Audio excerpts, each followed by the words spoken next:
Greetings, it's Johnny. So in my episode 2, I started talking about my American chop suey, my Johnny's American chop suey. And gee golly gee whiz, I never made it because I spent too much time talking about other things. Who, me? Do I like to chat? Now, if you ever met me in person and we sat down for a cup of tea, I could guarantee you I wouldn't talk as much as I talk to on camera. I don't know what that's about. What can I say? So I have a bunch of pieces of scraps of video of making my version of my American chop suey for Johnny. And I wanted to share it with you and see if I could come up with a decent stuff, and maybe I'll put in some other stuff in this video also. But it's some place to start. So here we are. Obviously I'm not in my kitchen at the moment. I'm going to use some of the video that I've taken already that I haven't used yet for making my chop suey. Now what I use is making my version American chop suey as I nix the macaroni, although you could use macaroni because I don't think there's a lot of sodium in macaroni. It's just kind of an empty filler. But you could use it. You could use rice, for example, brown rice or something like that. And I don't use tomato sauce. Now, I guess technically it's not American chop suey, but it could be considered goulash. I don't think goulash specifies that it has to be made with tomatoes. Especially since isn't it goulash more of a Russian name, and chances are you're not growing tomatoes in Russia. Not as a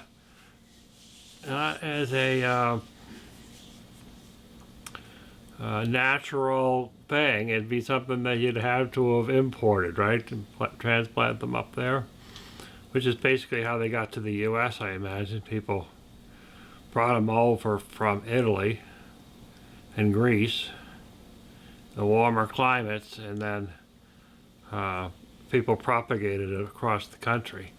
So it would be probably the same way up there.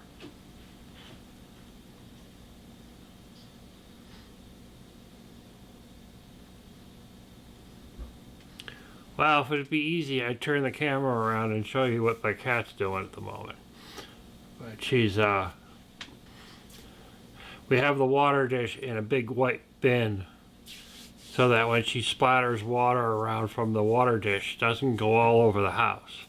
So what she does is stands in the white plastic bin, and she goes like this on the ground. And well, if it entertains her for a while, what difference does it make? It keeps her from scratching my furniture. So, yeah, so I have found that it's actually kind of a nice way of having some fresh vegetables, or what I do is I take a frozen vegetable, and I'll see if I have a picture of it somewhere, and I'll stick it in here. Insert picture here. And then, which I've been using is I use the Big Y, because that's what we have around here. We have other grocery store chains, but that's what's close by. And they have a stir-fry mix that I use for, it doesn't have any starches in it. You know, it has, I don't know, carrots, water chestnuts, pea pods. Pea pods might be a starch. Green beans, some onions. Now you could make all these up with fresh vegetables, but it's a lot of work to do that, particularly if you're cooking just for yourself. Alrighty. Well, the phone rang and it was my daughter, so I could not refuse it. Otherwise she'd just keep calling back and calling the house till I answered. So I get my my meats from an online service called Butcher Block. This is not a plug or an advertisement. It's not an endorsement. But I think they're wonderful. I mean, it's really kind of changed the way I eat meat. That it's a you know, grass-fed, organic, you know, treat your animals like you treat yourselves, hopefully, type of thing. And it makes a big difference in taste and quality and how you feel. And you know, you're not being fed all that crap, you know, just because it's cheap. So it may cost a little more, but overall it doesn't cost that much more. It would cost a lot more if I went and bought the stuff in a grocery store. So it really works for me, and I get an order every month, and I get to pick and choose, for the most part, what goes in the box. They have specials throughout the month, and you can choose if you want something like else, like beef tips, sirloin beef tips, which are really awesomely good. You can get those. You can get up to 10 packages per month of something. Sometimes it has limits, but steaks, Hamburger, chicken, fish, lobster, scallops. I mean, they have a lot of different things. Fish they have is haddock and cod and salmon. And then they've had lobster tails, or just the lobster meat, and scallops. They're not all the time. There's some things they have regularly month to month, like pork chops. They'll have, you can get every month, or chicken breast. And let's see, what else do they have? Then they have some things like they'll have like a pulled pork.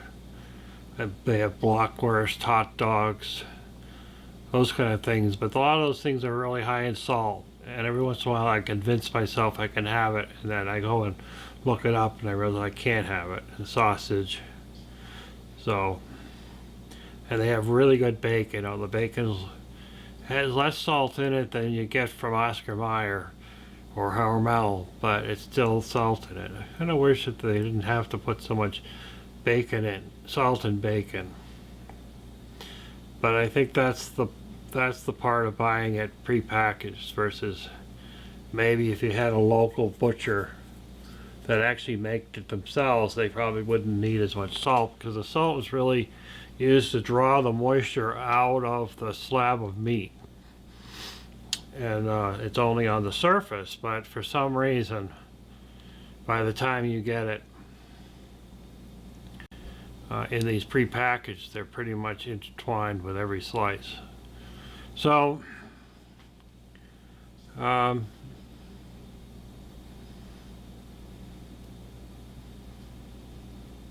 was going to do a video. I was thinking about cooking the bacon I have in the dehydrator and do a video of that. But I think that it's hard to ration myself on bacon. So, yeah. It's just the way it is. And there's the two problems with cooking bacon in the dehydrator, because it has to be in there for like 20 hours. So the first problem would be is the house would smell like bacon for at least 20 hours, if not probably a couple more days after that. That would be the best part about it. It's like making chocolate chip cookies. But the worst part of the house would smell like bacon. It's not a win-win. It's a win-no-win.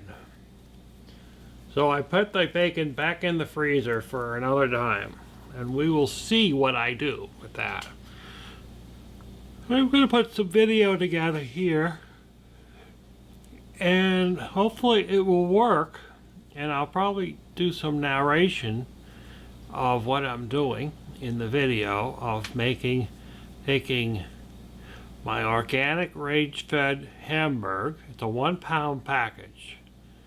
So what I do with the 1 pound packages is I will make up the Hamburger, and once I get, and I'll put my Johnny's special flavoring seasoning in there, and I'll probably put in some ground shiitake mushroom powder in there also, and brown that all up.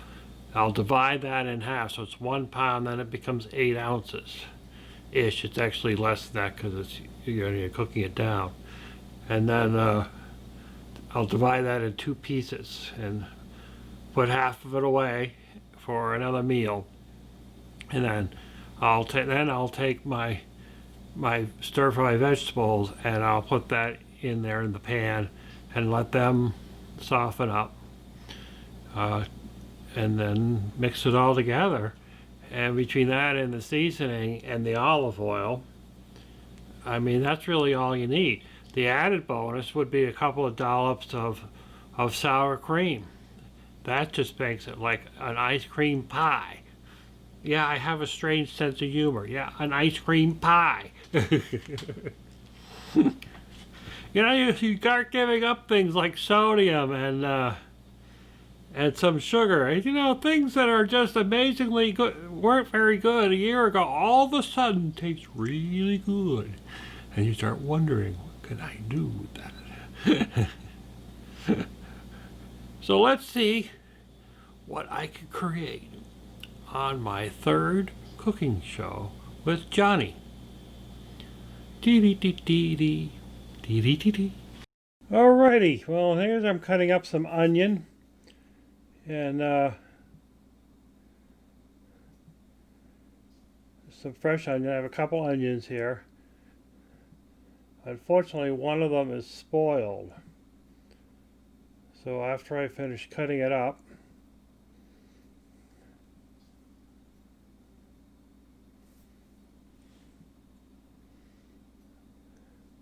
there we go. I realize that the inside is not so happy.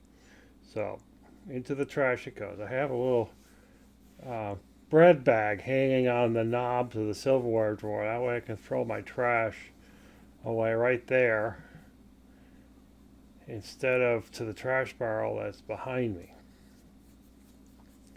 And that's what really works for me.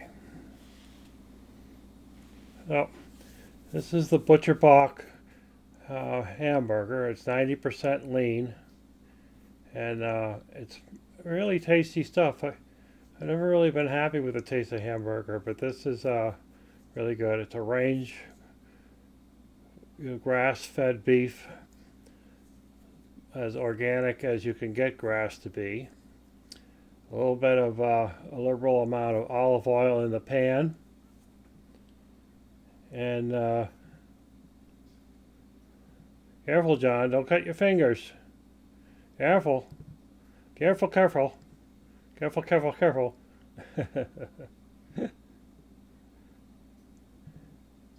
So these come in a package of 2.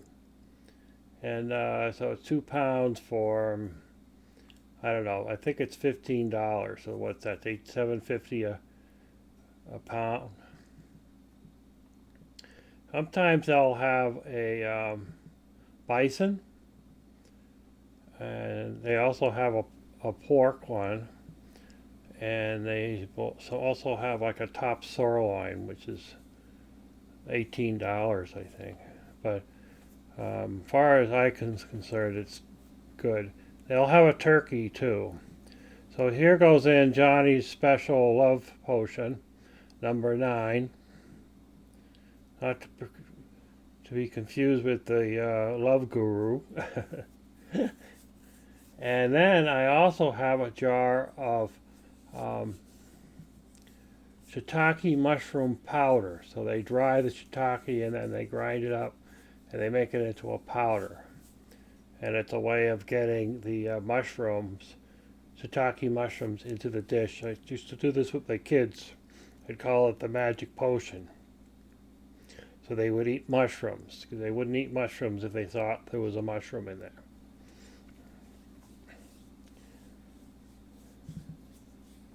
And there we go. I mixed it all up and tend to it.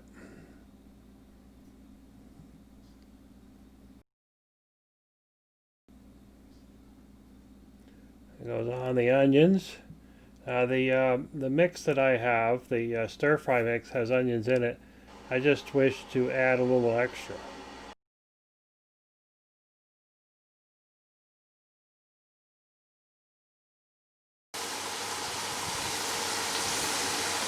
What I am going to do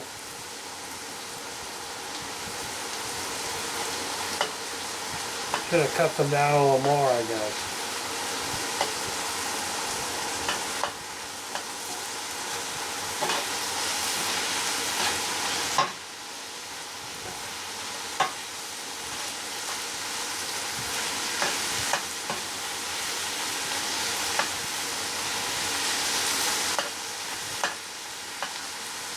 Listen to that sizzle. Can you hear the sizzle?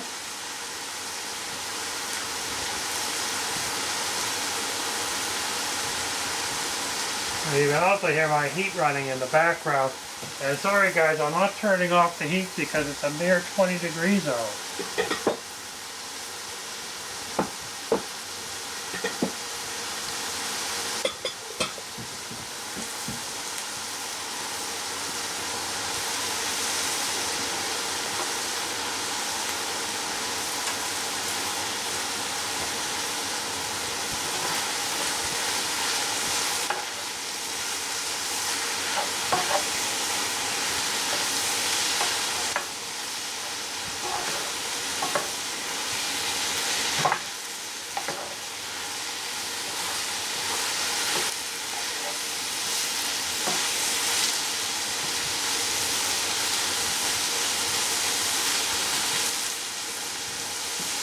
So at this point, I'm going to divide this up between two bowls because I'm going to save half of it for another meal. And I'm not sure if it'll be today, but it's going to be today and tomorrow, or today or tonight.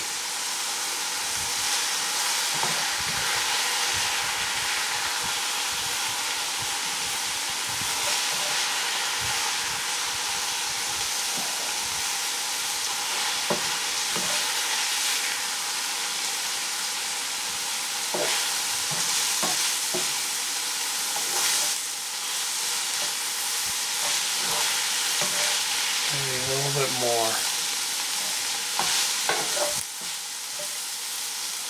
Maybe a little bit more back.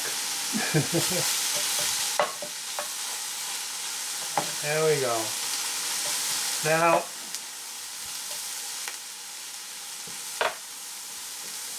the next part is open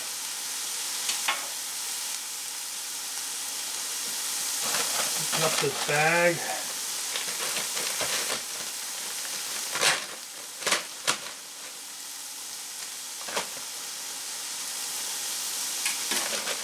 So this is a 1 pound bag. I'm only going to put half of it in.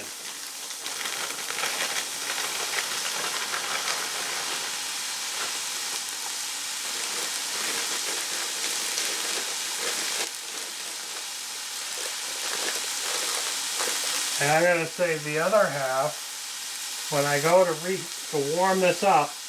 I'll warm this up in the pan. And so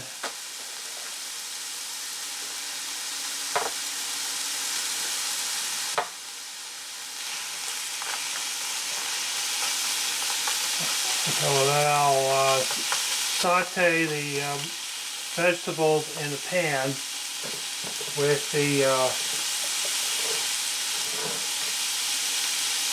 and then I'll add in the hamburger mixture with that.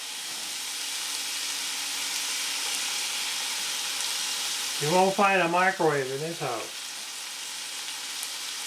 Although it's good for sponges. It's good for sterilizing sponges. And gee, I guess you could sterilize your masks now. Now that would be a good thing to do in a microwave, is to sterilize your mask. So we have to, now it's going to be a way of life. You won't see that go away. people will require it. There's a lot worse things that you can catch around.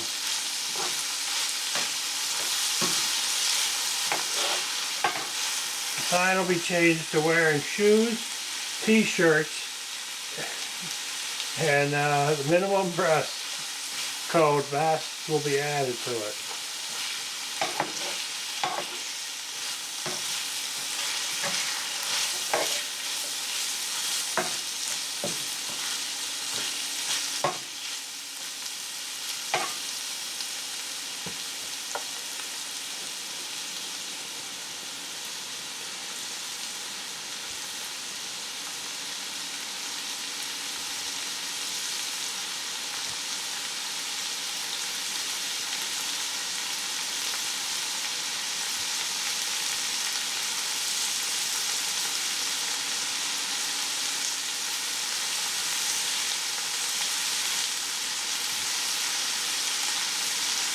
I thought I was going to do a popcorn video, but there's not a lot of time for that. So basically what I will do is I'll use a saucepan. You can see the saucepan. Yeah, you can see it. So this saucepan right there. And I don't know if it's the large saucepan. I put a little bit of olive oil in the bottom.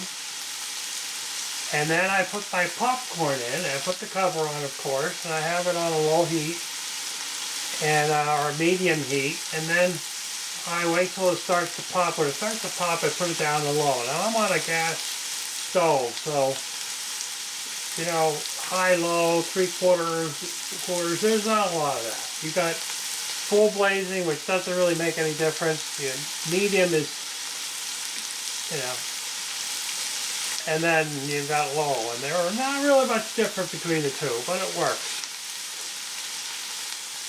And you shake it every so often, and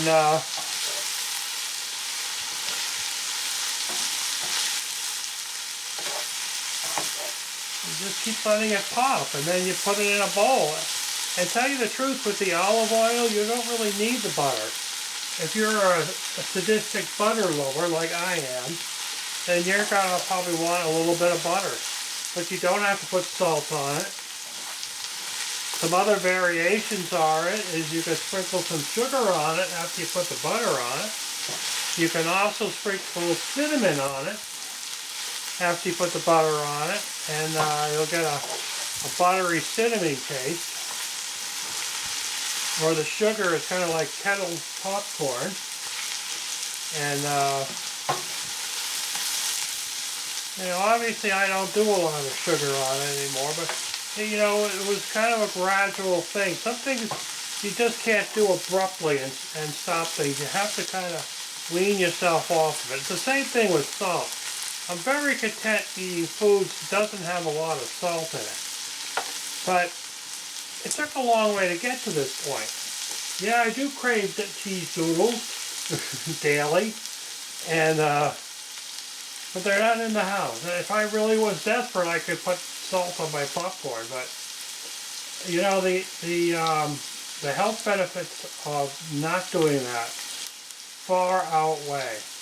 In fact, I just heard about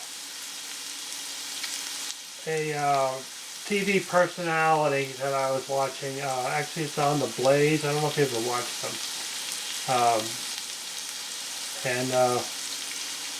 One of the co-hosts thought he had COVID because he couldn't breathe. And he was, of course, panicking, and so he went to the hospital. And they found he had too much fluid in his system, which is basically congestive heart failure. You know, they didn't actually give the diagnosis on the radio, but it was, it's congestive heart failure, where your body fills up so much fluid around your heart and lungs that you have trouble breathing. Now that's not COVID. And if you tested positive for COVID and you still had too much fluid in your system, the problem's the fluid, not the COVID. You're going to get over the COVID, but you have to get rid of that water, and you have to keep the water out of your body. Because if you don't, it just comes back. Then what they'll do is they'll put you on some medication that will get you to put the fluid out, basically pee out the fluid, if you pardon my language, and